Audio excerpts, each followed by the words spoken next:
OnePlus ഇങ്ങനെ ഒരു ചതി നാട്ടുകാരത്ത് ചെയ്യുമെന്ന് ഞാൻ ഒരിക്കലും എക്സ്പെക്ട് ചെയ്തിട്ടുണ്ടായിരുന്നില്ല. കാരണം OnePlus 15 ആണെങ്കിലും 15R പോലത്തെ ഡിവൈസ് ഒക്കെ ലോഞ്ച് ചെയ്തിട്ട് ഇതുപോലത്തെ ഒരു ബോംബ് കൊണ്ട് ലോഞ്ച് ചെയ്യുമെന്ന് ഞാൻ ഒരിക്കലും എക്സ്പെക്ട് ചെയ്തിട്ടില്ല. ഇതാണ് OnePlusന്റെ Pad Go 2 എന്ന് പറയുന്ന ഡിവൈസ്. ആൻഡ് ഇതിന്റെ പ്രൈസ് ടു പെർഫോമൻസ് നോക്കുകയാണെങ്കിൽ ഇതിനെയും കാട്ടും വാല്യൂ ഫോർ മണി ആപ്പിളിന്റെ ടാബ്ലറ്റ്സ് ആണ്, അതായത് ഐപാഡ്സ് ഇതിനെയും കാട്ടും വാല്യൂ ഫോർ മണി ആയിട്ട് നിങ്ങൾക്ക് ഫീൽ ചെയ്യും. ഇപ്പൊ എന്തൊക്കെയായാലും ഈ ഒരു പ്രോഡക്റ്റിന്റെ സ്പെസിഫിക്കേഷൻ നോക്കുകയാണെങ്കിൽ പ്ലാസ്റ്റിക്കിന്റെ ബിൽഡാണ്, പ്ലാസ്റ്റിക്കിന്റെ ഫ്രെയിം ആണ്. ഈ ഒരു പ്രൈസിന് മെറ്റൽ ഈസിലി കൊടുക്കാമായിരുന്നു, കാരണം കോമ്പറ്റീറ്റേഴ്സ് മെറ്റൽ ഫ്രെയിം ആണ് ഓഫർ ചെയ്യുന്നത്. എന്നാലും ഇതൊരു പ്ലാസ്റ്റിക് ആണെന്നും പറഞ്ഞ് ഭയങ്കര ചീപ്പ് ഫീലിംഗ് ഒന്നുമില്ല, അത്യാവശ്യം നല്ലൊരു ക്വാളിറ്റി ഫീൽ തോന്നുന്നുണ്ട്. അത് മാത്രമല്ല, നിങ്ങളിപ്പോൾ ഈ ഒരു ബ്ലാക്ക് കളറാണ് പർച്ചേസ് ചെയ്യാൻ പോകുന്നുണ്ടെങ്കിൽ ഇതിൽ ബാക്കിൽ ഒരുപാട് ഫിംഗർ പ്രിന്റും സ്മഡ്ജസ് ഒക്കെ പിടിക്കുന്നുണ്ട്. അതായത് ഒട്ടും തന്നെ ഒരു ക്ലീൻ ലുക്ക് നിങ്ങൾക്ക് കിട്ടത്തില്ല. നല്ലൊരു കേസ് മേടിച്ചിട്ട് കഴിഞ്ഞാൽ പ്രോബ്ലം സോൾവ് ചെയ്യാവുന്നതാണ്. അല്ലെങ്കിൽ ഇതിന്റെ ലാവൻഡർ കളർ പർച്ചേസ് ചെയ്യുന്നതായിരിക്കും മച്ച് ബെറ്റർ ഓപ്ഷൻ. അതാകുമ്പോൾ ഫിംഗർ പ്രിന്റും സ്മഡ്ജസ് ഒന്നും ഈസിലി വിസിബിൾ ആവത്തില്ല. പിന്നെ ഇത് രണ്ട് വേരിയൻസിൽ വരുന്നുണ്ട്, രണ്ടിന്റെയും വെയിറ്റ് ഡിഫറെന്റ് ആണ്. ഇതിന്റെ കയ്യിരിക്കുന്നത് വൈഫൈ വേരിയന്റ് ആണ്, അതിനൊരു 2 ഗ്രാം കുറവാണ്. എന്തായാലും ഒരു 600 ഗ്രാമിന്റെ റേഞ്ചിലാണ്, അല്ലെങ്കിൽ ഒരു 599 ഗ്രാമിന്റെ റേഞ്ചിലാണ് ഇതിന്റെ വെയിറ്റ് വരുന്നത്. വളരെ ലൈറ്റ് വെയിറ്റ് ഒന്നും പറയാൻ പറ്റത്തില്ല, എന്നാൽ ഒരുപാട് വെയിറ്റ് ഉണ്ടെന്നും പറയാൻ പറ്റത്തില്ല. കാരണം ടാബ്ലറ്റിന്റെ രീതി വെച്ച് നോക്കുകയാണെങ്കിൽ അത്യാവശ്യം നല്ല രീതിയിൽ നമുക്ക് ഹാൻഡിൽ ചെയ്യാൻ പറ്റുന്ന ഒരു വെയിറ്റ് തന്നെയാണ്. പക്ഷേ ഇതിന്റെ ഡിസ്പ്ലേ കിടിലാണ്. ഡിസ്പ്ലേ മാത്രമല്ല, ഇതിന്റെ ഡിസ്പ്ലേ സ്പീക്കർ എക്സ്പീരിയൻസ് ഒക്കെ അടിപൊളിയാണ്. സ്പീക്കേഴ്സ് നോക്കുകയാണെങ്കിൽ എടുത്തു പറഞ്ഞേ പറ്റത്തുള്ളൂ. 4 സ്പീക്കർ വരുന്നുണ്ട്, 4ഉം അടിപൊളിയാണ് പെർഫോം ചെയ്യുന്നത്. നല്ല സെപ്പറേഷൻ ഉണ്ട്, 4ഉം നല്ല രീതിയിലാണ് പെർഫോം ചെയ്യുന്നത്. എന്ന് പറഞ്ഞു കഴിഞ്ഞാൽ നല്ല ഡെപ്തും നല്ല ബേസും എല്ലാം കിട്ടുന്നുണ്ട്. നിങ്ങൾക്ക് സ്പീക്കർ പെർഫോമൻസ് നല്ല ലൗഡ് ആയിട്ടുള്ള ഒരു സ്പീക്കർ പെർഫോമൻസ് വേണം, നല്ല രീതിയിൽ മൂവീസ് ഒക്കെ കാണാൻ വേണ്ടി നല്ല ഡെപ്തും നല്ല എക്സ്പീരിയൻസ് നിങ്ങൾക്ക് വേണമെന്നുണ്ടെങ്കിൽ ഈ ഒരു പ്രോഡക്റ്റിന്റെ സ്പീക്കർ പെർഫോമൻസ് ഈ ഒരു പ്രൈസിന് കിട്ടുന്ന ബാക്കിയുള്ള കോമ്പറ്റീറ്റേഴ്സ് ആയിട്ട് കമ്പയർ ചെയ്യുമ്പോൾ വളരെ അധികം കിടിലാണ്. കിടില സ്പീക്കർ പെർഫോമൻസ് ആണ്, വൺ ഓഫ് ദി ബെസ്റ്റ് ആണ് ഈ ഒരു പ്രൈസിന് മേടിക്കാൻ പറ്റുക. ഡിസ്പ്ലേ നോക്കുകയാണെങ്കിലും വളരെ നല്ല ഡിസ്പ്ലേ ആണ്. 12.1 ഇഞ്ചിന്റെ ഡിസ്പ്ലേ സൈസ് ആണ് കൊടുത്തിട്ടുള്ളത്.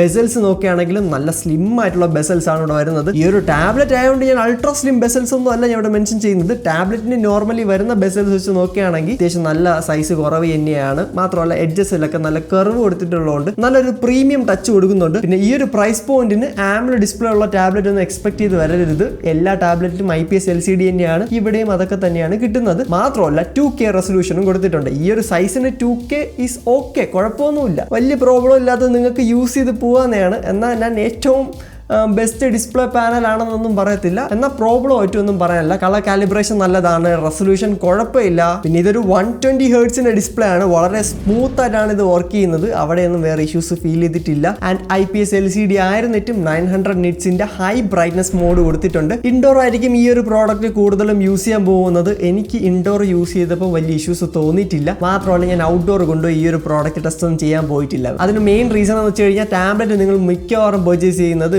വീട്ടിനകത്ത് വെച്ച് യൂസ് ചെയ്യാനും അല്ലെങ്കിൽ ഫ്ലൈറ്റിൽ എവിടെയെങ്കിലൊക്കെ പോകുമ്പോഴോ അങ്ങനെയൊക്കെ ട്രാവലൊക്കെ ചെയ്യുമ്പോഴായിരിക്കും നിങ്ങൾ ഈ ഒരു പ്രോഡക്റ്റ് യൂസ് ചെയ്യുന്നത്. അങ്ങനത്തെ സിനാരി വെച്ച് നോക്കുകയാണെങ്കിൽ വലിയ കുഴപ്പമൊന്നുമില്ല, യൂസ് ചെയ്യാൻ പറ്റും. പിന്നെ 10050 mAh ബാറ്ററി എടുത്തിട്ടുണ്ട്, 33 വാട്ട്സിന്റെ വയർഡ് ചാർജിങ് കൊടുത്തിട്ടുണ്ട്. ചാർജറും ബോക്സിലൂടെ കിട്ടുന്നുണ്ട്. Battery backup is very good. ഈ ഒരു പ്രോഡക്റ്റ് നല്ല ബാറ്ററി ബാക്കപ്പ് നിങ്ങൾക്ക് ഓഫർ ചെയ്യും. ഇതിന്റെ കാര്യത്തിൽ ഒരു ഇഷ്യൂസ് നിങ്ങൾക്ക് വരത്തില്ല. കാരണം ഇത് മേടിക്കുന്നത് കൂടുതലും സ്റ്റുഡൻസും അല്ലെങ്കിൽ നിങ്ങൾക്ക് മൾട്ടിമീഡിയ എക്സ്പീരിയൻസിനൊക്കെ ആയിരിക്കും. ആ കാര്യങ്ങളൊക്കെ ഇത് പ്രോപ്പർലി ഈ ഒരു ബാറ്ററി വെച്ച് മാനേജ് ചെയ്യുന്നതാണ്, അവിടെയൊന്നും ഇഷ്യൂസ് വരത്തില്ല. എന്നാൽ നിങ്ങൾ പെർഫോമൻസ് ഒക്കെയാണ് ഉദ്ദേശിക്കുന്നതെങ്കിൽ ഇതൊരു പെർഫോമൻസ് ടാബ്ലറ്റ് അല്ല. ഫസ്റ്റ് ഓഫ് ഓൾ നിങ്ങൾക്ക് പെർഫോമൻസ് വേണമെന്നുണ്ടെങ്കിൽ പോയി ഐപാഡോ ഷവമി പാഡോ ഒക്കെ മേടിച്ചോളൂ. പുതിയ ഷവമി പാഡൊക്കെ എന്തായാലും ഉടൻ ലോഞ്ച് ആവുന്നതാണ്. മാത്രമല്ല ഐപാഡ് നിങ്ങൾക്ക് 30K മേടിക്കാവുന്നതാണ്. അതൊക്കെ ആയിരിക്കും മച്ച് ബെറ്റർ ഓപ്ഷൻ ഇതിനെയും കാട്ടും. അപ്പോൾ അത് ഞാൻ പറയാനുള്ള മെയിൻ റീസൺ ഇതിന്റെ ചിപ്സെറ്റ് തന്നെയാണ്. Dimensity 7300 Ultra ആണ്. LPDDR5X റാമും UFS 3.1 സ്റ്റോറേജും കൊടുത്തിട്ടുണ്ട്. ബേസ് വേരിയന്റ് 128GB കൊടുത്തിരിക്കുന്നത് എനിക്ക് എന്തിനാണെന്ന് മനസ്സിലാവുന്നില്ല. 256 ബേസ് ആക്കാമായിരുന്നു. ഇതിന്റെ പ്രൈസും കൂടുതൽ തന്നെയാണ്. എന്നാലും റാം പ്രൈസ് ഒക്കെ നല്ല കൂടി നിൽക്കുന്ന ടൈമിലും 8GB റാം കൊടുത്തിരിക്കുന്നത് വളരെ നല്ല കാര്യം തന്നെയാണ്. പെർഫോമൻസ് എങ്ങനെയുണ്ടെന്ന് ചോദിച്ചു കഴിഞ്ഞാൽ 20,000 രൂപയ്ക്കായിരുന്നെങ്കിൽ ഇതിന്റെ പെർഫോമൻസ് അടിപൊളിയായിരുന്നു. കാരണം ഇത് നോർമലി യൂസ് ചെയ്യാൻ വേണ്ടി വലിയ കുഴപ്പമൊന്നുമില്ല. എനിക്ക് ഇടയ്ക്കിടയ്ക്ക് ചെറിയ മൈനർ സ്റ്റട്ടർ ഫീൽ ചെയ്തിട്ടുണ്ട്. എനിക്ക് തോന്നുന്നു Dimensity 7300 ഇത്രയും വലിയ സ്ക്രീനിൽ യൂട്ടിലൈസ് ചെയ്യാൻ ശ്രമിക്കുമ്പോഴായിരിക്കും ആ ഒരു ചെറിയ മൈനർ ബഗ് ഉള്ളത്. എന്നാലും ചിലപ്പോൾ OnePlus സോഫ്റ്റ്വെയർ അപ്ഡേറ്റ് കൂടെ അത് ഫിക്സ് ചെയ്യാം. അതിനെപ്പറ്റി എനിക്കറിയത്തില്ല, കാരണം ഞാൻ ഫേസ് ചെയ്ത കാര്യമാണ് ഞാൻ പറയുന്നത്. ചെറിയ മൈനർ സ്റ്റട്ടേഴ്സ്, അതും ഭയങ്കര ഒരുപാട് മറ്റേ ലാഗായി നിൽക്കുക അങ്ങനെയൊന്നും ഫീൽ ചെയ്തിട്ടില്ല. ഐ ഹോപ്പ് ഇതൊരു സോഫ്റ്റ്വെയർ അപ്ഡേറ്റിൽ OnePlus ഫിക്സ് ചെയ്യുമെന്ന്. ആൻഡ് ആൻഡ്രോയിഡ് 16 വരുന്ന ColorOS 16 അല്ലെങ്കിൽ OxygenOS 16 ആണ് ഇതിന്റെ സോഫ്റ്റ്വെയർ ആയിട്ട് വരുന്നത്. ആൻഡ് ഇത് ടാബ്ലറ്റിന് വേണ്ടി നല്ല രീതിയിൽ OnePlus ഒപ്റ്റിമൈസ് ചെയ്തിട്ടുണ്ട്. ആക്ച്വലി നോക്കുകയാണെങ്കിൽ സോഫ്റ്റ്വെയർ എക്സ്പീരിയൻസ് നല്ലതാണ്. ഈ ഒരു പെർഫോമൻസിന്റെ കാര്യത്തിൽ മാത്രമാണ് എനിക്കൊരു പ്രോബ്ലം ഉള്ളത്. ഇതിൽ ഗെയിം കളിക്കാനോ അല്ലെങ്കിൽ എഡിറ്റിംഗ് ഒക്കെ ചെയ്യാൻ വേണ്ടി ഇതൊരിക്കലും നിങ്ങൾ പർച്ചേസ് ചെയ്യാതിരിക്കുന്നതാണ് മച്ച് ബെറ്റർ ഓപ്ഷൻ. പിന്നെ ഇതിന്റെ 5G കണക്ടിവിറ്റി ഉള്ള വേരിയന്റ് അവൈലബിൾ ആണ്. അതിന് ലേശം പ്രൈസ് കൂടുതലാണ്. ഇത് ഓവറോൾ കുറച്ച് പ്രൈസ് കൂടുതലായിട്ടാണ് എനിക്ക് പേഴ്സണലി ഫീൽ ചെയ്യുന്നത്. അതല്ലാതെ വെച്ച് നോക്കുകയാണെങ്കിൽ വൈഫൈ വേരിയന്റ് അല്ലാതെ നിങ്ങൾക്ക് സിം ഇട്ട് യൂസ് ചെയ്യണമെന്നുണ്ടെങ്കിൽ അതിനുള്ള ഓപ്ഷൻസും OnePlus തരുന്നുണ്ട്. മാത്രമല്ല നിങ്ങൾ ഇതിപ്പം പർച്ചേസ് ചെയ്യുന്നുണ്ടെങ്കിൽ നിങ്ങൾക്ക് ഇതിന്റെ കൂടെ ഫ്രീ ആയിട്ട് സ്റ്റൈലസും കൂടെ അവൈലബിൾ ആണ്. എന്തായാലും ഇത് പർച്ചേസ് ചെയ്യാൻ താല്പര്യം ഉണ്ടെങ്കിൽ ABC മൊബൈലിന്റെ നമ്പർ ഞാൻ ഡിസ്ക്രിപ്ഷൻ ബോക്സിൽ കൊടുത്തേക്കാം. അപ്പോൾ ഇതിന്റെ ക്യാമറസിനെ പറ്റിയും കൂടെ പറയണമെങ്കിൽ ഫ്രണ്ടിലാണെങ്കിലും ബാക്കിലാണെങ്കിലും 8 MP ആണ്, വിച്ച് ഇസ് ഓക്കെ. അങ്ങനെ പറയാനുള്ള മെയിൻ റീസൺ ഇതുകൊണ്ട് ആരും ഫോട്ടോഗ്രാഫി നടത്താനൊന്നും പോകുന്നില്ല. ഇത് മെയിൻലി യൂസ് ചെയ്യാൻ പോകുന്നത് വീട്ടിനകത്തിരുന്ന് ഓൺലൈൻ മീറ്റിംഗ് അറ്റൻഡ് ചെയ്യാനും അങ്ങനത്തെയൊക്കെ ഡോക്യുമെന്റ്സ് സ്കാൻ ചെയ്യുക, അതുപോലത്തെ ബേസിക് ടാസ്ക് ആയിരിക്കും. അങ്ങനെ വെച്ച് നോക്കുകയാണെങ്കിൽ ബാക്ക് ക്യാമറ നല്ലതാണ്, നല്ല രീതിയിലാണ് പെർഫോം ചെയ്യുന്നത്. ഫ്രണ്ട് ക്യാമറ 8 MP ആയതുകൊണ്ട് 1080p റെക്കോർഡ് ചെയ്യാൻ പറ്റത്തുള്ളൂ. ആൻഡ് വീഡിയോ പെർഫോമൻസും നല്ലതാണ്. നിങ്ങൾക്ക് ഇപ്പോൾ ഓൺലൈൻ ക്ലാസ് ഒക്കെ അറ്റൻഡ് ചെയ്യണമെന്നുണ്ടെങ്കിൽ ഇതുപോലത്തെ ഒരു പെർഫോമൻസ് കിട്ടുന്നതാണ്. ഇപ്പോൾ കാണുന്നത് ഈ ഒരു ടാബ്ലറ്റിന്റെ ഫ്രണ്ട് വീഡിയോ ക്വാളിറ്റിയാണ്. ആൻഡ് ഓഡിയോ ഇങ്ങനെ വരും. നിങ്ങൾക്ക് ഇപ്പോൾ വീഡിയോ കോളൊക്കെ ചെയ്യണമെങ്കിൽ വലിയ കുഴപ്പമില്ലാതെ ചെയ്യാം. ബട്ട് ഇതിന്റെ ക്യാമറ ഏറ്റവും ബെസ്റ്റ് എന്ന് പറയാൻ പറ്റത്തില്ല. ഒരു ആവറേജ് ക്യാമറയാണ്. 1080p മാത്രമേ റെക്കോർഡ് ചെയ്യാൻ പറ്റത്തുള്ളൂ. കുഴപ്പമില്ലാത്ത രീതിയിൽ നിങ്ങൾക്ക് വീഡിയോ കോളും അങ്ങനത്തെ പേർപ്പസിനൊക്കെ യൂസ് ചെയ്യാവുന്നതാണ്. പിന്നെ നമുക്ക് ഈ ഒരു പ്രോഡക്റ്റ് തന്നിട്ടുള്ളത് ട്രിവാൻഡ്രത്തുള്ള ABC മൊബൈൽസ് ആണ്.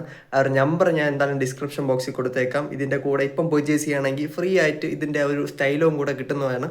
സോ എന്തായാലും ചെക്കൗട്ട് ചെയ്ത് നോക്കാം. അപ്പോൾ നിങ്ങൾ ഈ ഒരു പ്രോഡക്റ്റ് പർച്ചേസ് ചെയ്യണോ? എനിക്ക് ഫൈനലി പറയാനുള്ളത് നല്ല പ്രോഡക്റ്റ് തന്നെയാണ് OnePlusന്റെ പാഡ് Go 2 എന്ന് പറയുന്നത്. ബട്ട് ഇതിൻ്റെ ഈ ഒരു പ്രൈസ് ടു പെർഫോമൻസ് നോക്കുമ്പോൾ ഇതിനെയും കാട്ടും മച്ച് ബെറ്റർ ആയിട്ട് തോന്നുന്നത് iPadഉം അല്ലെങ്കിൽ Xiaomi പാഡൊക്കെയാണ്. കാരണം അതിൽ ബെറ്റർ പെർഫോമൻസ് നമുക്ക് അവിടെ കിട്ടുന്നുണ്ട്. ഈ ഒരു പ്രൈസിനൊരു പ്രോഡക്റ്റ് നിങ്ങൾ പർച്ചേസ് ചെയ്യുന്നുണ്ടെങ്കിൽ അതിൻ്റെ മെയിൻ ഉദ്ദേശം നിങ്ങൾക്ക് നല്ല ഗെയിമിംഗ് പെർഫോമൻസും അല്ലെങ്കിൽ എഡിറ്റ് ചെയ്യാനും അങ്ങനത്തെയൊക്കെ ടാസ്ക് ചെയ്യാനായിരിക്കും.